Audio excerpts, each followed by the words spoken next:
దేశంలో ఉద్యోగ కల్పన పెరిగింది. ఉపాధి అవకాశాలు పెరుగుతున్నాయి. 2014 నుంచి 2023 వరకు 12.5 కోట్ల ఉద్యోగ సృష్టి జరిగిందని ఎస్బీఐ నివేదిక ఇచ్చింది. సంస్కరణలు, సులభతర వాణిజ్య విధానం వెరసి దేశంలో ఉద్యోగ ఉపాధి కల్పన పెరిగింది. ప్రొడక్షన్, సర్వీసెస్ సెక్టార్లు పుంజుకున్నాయి. దేశంలో 2014 నుంచి 2023 సమయంలో 12.5 కోట్ల ఉద్యోగాల సృష్టి జరిగిందని ఎస్బీఐ ఆర్థిక పరిశోధన విభాగం నివేదిక తెలిపింది. ఆర్బీఐ డేటా ఆధారంగా స్టేట్ బ్యాంక్ ఆఫ్ ఇండియా ఈ అధ్యయనం చేసింది. 2004-2014 సమయంలో 2.9 కోట్ల ఉద్యోగాల కల్పన మాత్రమే జరిగిందని నివేదికలో పేర్కొంది. ఎంఎస్ఎంఈ నివేదిక ప్రకారం ఉద్యోగ ఉపాధి రంగాలు 20 కోట్ల మార్కును దాటాయి.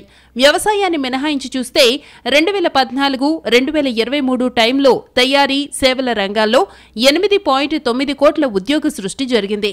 అదే 2004 నుంచి 2014 మధ్య కాలంలో ఈ ఉద్యోగాల సంఖ్య కేవలం 6.6 కోట్లు మాత్రమేనని ఎస్బీఐ నివేదికనిచ్చింది.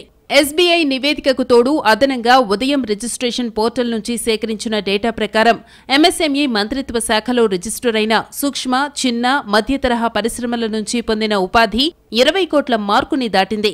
ఈ ఏడాది జూలై 4 నాటికి ఉదయంలో 4.68 కోట్ల ఎంఎస్ఎంఈలు నమోదయ్యాయి. తద్వారా 20.19 కోట్ల ఉద్యోగాల కల్పన జరిగింది. జీఎస్టీ, మైక్రో ఎంటర్ప్రైజెస్ ద్వారా 2.32 కోట్ల ఉద్యోగాలు క్రియేట్ అయ్యాయి. దేశంలో గత ఆర్థిక సంవత్సరం 2023-24లో 4.7 కోట్ల కొత్త ఉద్యోగాలు జతకావడంతో మొత్తం 27 రంగాల్లో కలిపి ఉద్యోగుల సంఖ్య 64.33 కోట్లకు చేరిందని రిజర్వ్ బ్యాంక్ ఆఫ్ ఇండియా గణాంకాలు చెబుతున్నాయి. 2023 మార్చి ఆఖరుకు దేశంలో 59.67 కోట్ల మంది ఉద్యోగులు పనిచేస్తున్నారని ఆర్బీఐ తన measuring productivity at the industry level the India KLEMSలో తెలిపింది. టర్న్క్వెస్ట్ అగ్రిగేషన్ ఫార్ములా ప్రకారం 2023-24లో ఉపాధి కల్పనలో వృద్ధి శాతం 6%గా నమోదైందని, 2022-23లో ఇది 3.2%మేనని పేర్కొంది.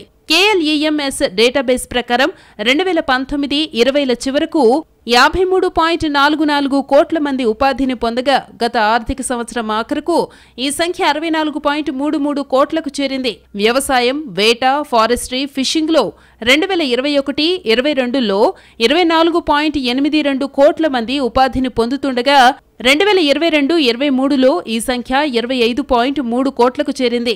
నిర్మాణం, వాణిజ్యం, రవాణా, నిల్వ తదితర రంగాలలో 2022-23లో అత్యధికంగా ఉపాధి లభించింది. మొత్తంగా ఈ గ్రోత్ రేట్ కేంద్ర ప్రభుత్వ విధానాల పట్ల సానుకూల వైఖరిని సూచిస్తోందని చెప్పొచ్చు. ఈ నివేదిక ఇండియన్ ఎంప్లాయ్మెంట్ మార్కెట్ పిక్చర్ని క్లియర్గా చూపిస్తోంది అనడంలో సందేహం లేదు.